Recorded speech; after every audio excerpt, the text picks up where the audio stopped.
I revamped a client's resume, asked her if she wanted to do a mock interview before her interview. She said no, only for her to call me a few weeks later after the interview to say, I should have done the mock interview. I'm a little shocked that she actually did call me back to tell me and admit that she should have done the mock interview.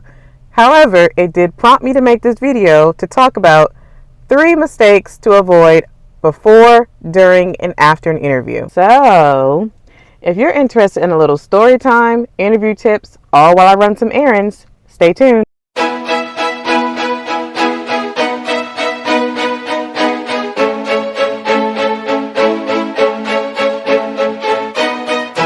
My name is Rokia, also known as MsQueenRo, a brand strategist and a solo world traveler.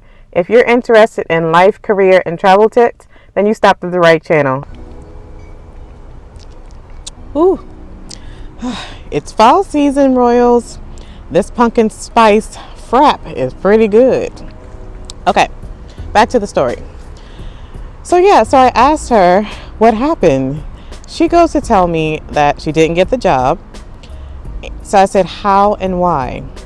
Apparently, the hiring manager, the one who interviewed her, came back after the interview to tell her what happened and why she didn't get the job. First of all, how nice of that hiring manager to come back and give her feedback. Which, by the way, if you're an interviewer or a hiring manager or even a recruiter listening to this and you don't really provide feedback, if you can't, okay, fine. But if you can and are loud, please do, because it really helps the interviewee's confidence for when they go back to do another interview. What was some of the feedback that he gave you, I asked. Well, one skill that he said that she didn't do well with was sell herself. So I said, sell yourself? I asked, what did he mean by that? Apparently, they asked a question sort of like, why do you want this position? And her answer was very generic, where the person who got the position actually went into detail using probably the STAR format, which if you don't know about the STAR format, look at my last interview video, I talk about it, and explain why she wanted the position and how she would do well with.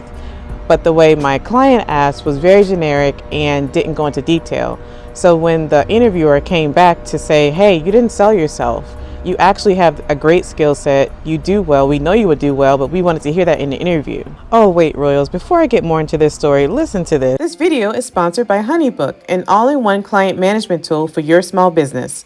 Over 100,000 independent businesses trust HoneyBook to manage projects, book clients, send invoices, and get paid.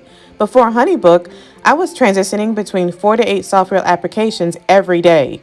Now, I just send one proposal, which combines the client contract, invoice, and payment into one seamless experience.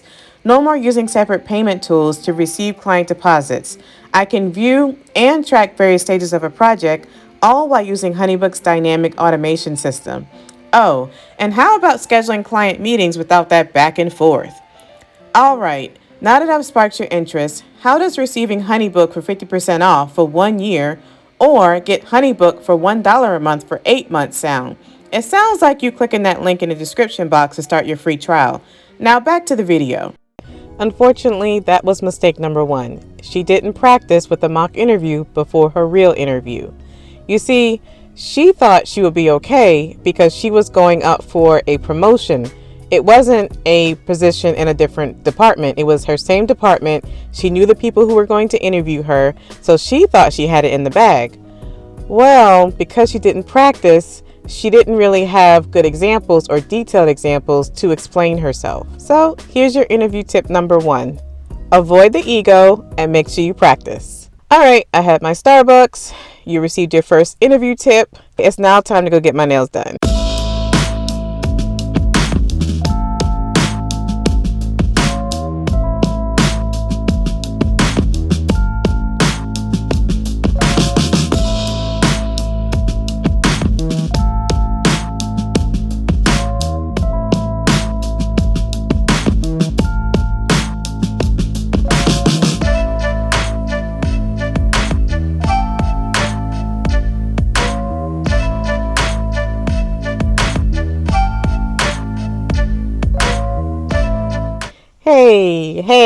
Hey, isn't they beautiful? All right, birthday nails are done. Oh, and I forgot to mention the whole reason why I'm doing all these errands is because it's my birthday week. It's my birthday week. So I'm treating myself this whole week. Birthday nails are done. I think it's time to go do some shopping. Come on with me. Let's go to the mall. 100% don't need anything from the mall. I'm only going because of my birthday coupon. $10 off any total. Yeah, I'll take it. And this, a birthday pretzel. And let's see what this is all about. It's not really a birthday coupon, but I did receive it in the mail. Free body care gift from Bath & Body Works. I'll take it.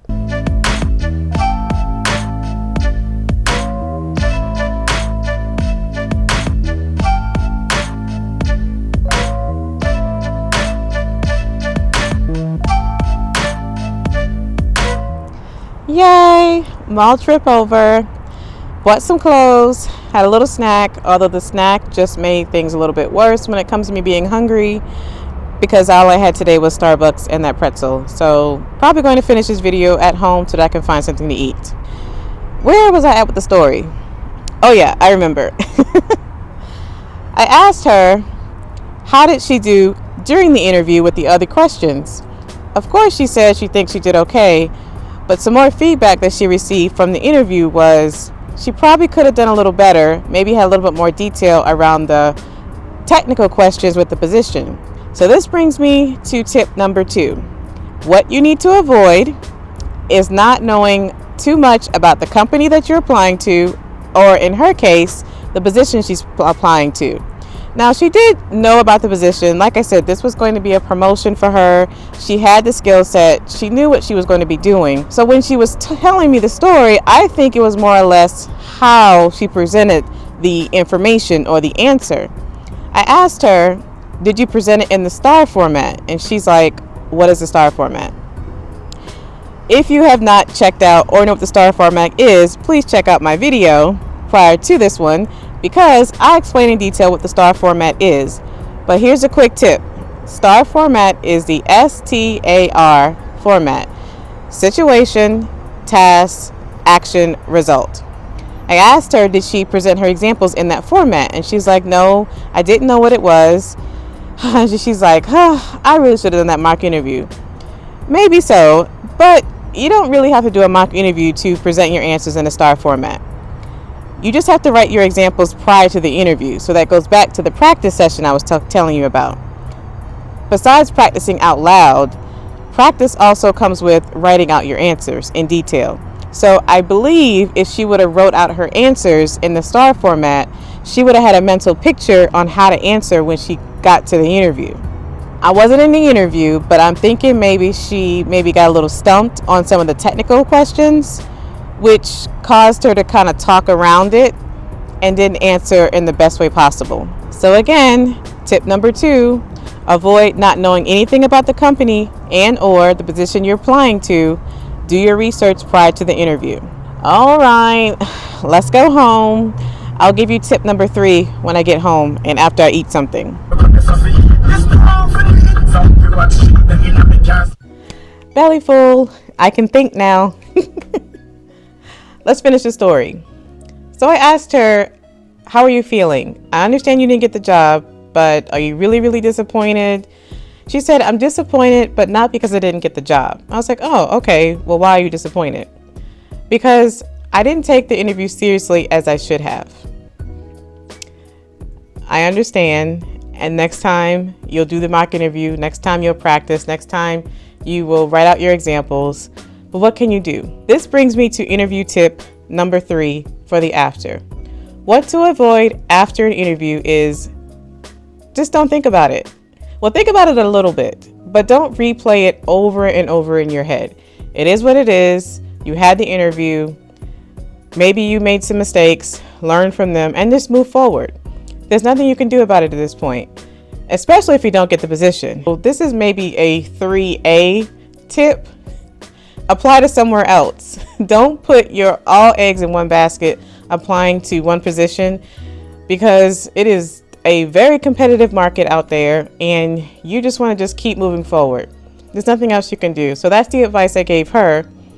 You did what you can. You did the best you could. Now let's just move forward. You learn from your mistakes. You won't bring your ego, no matter what the position is, into the interview, because even if you know the interviewers, even if you know the material, you practice, you still want to treat every interview like it's your first, like you don't know anybody in that room, because you just never know. We are done. Let's recap the interview tips on what to avoid. Tip number 1, don't go in with an ego. Make sure you practice, regardless if you know who is going to be interviewing you and you know that position up and down. Practice. Tip number 2, make sure you go in prepared, knowing about the position and or the company. And tip number 3, don't replay the interview over and over again. It is what it is. Let it go and move forward. Now I have a question for you.